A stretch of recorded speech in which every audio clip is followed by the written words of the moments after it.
Within a week, North Carolina will likely have a new congressional map that could potentially give Republicans one more congressional seat.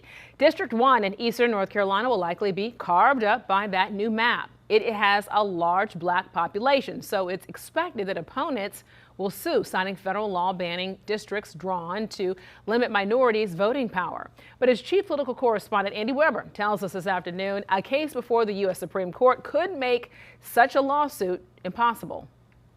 Lots of eyes on Washington Wednesday morning as the U.S. Supreme Court heard a case dealing with a federal law that guarantees minority groups' voting power is not diluted, meaning preventing that racial group from picking a candidate of their choice. Black voters in Louisiana, not just in Louisiana, but across the country, have the opportunity to establish that they do deserve fair and equal representation. But a group of non-black voters from Louisiana is suing, claiming the drawing of a majority-minority district to avoid voter dilution was itself an act of racial discrimination.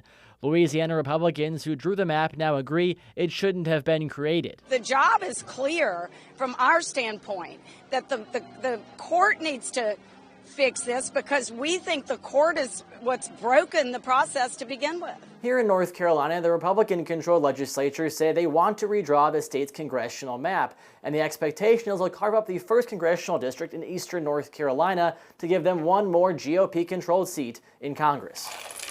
But with the district being almost half black, any change to the map could reduce the voting power of those black North Carolinians in the first district. If that were to happen, groups like the ACLU could sue to stop the map's approval.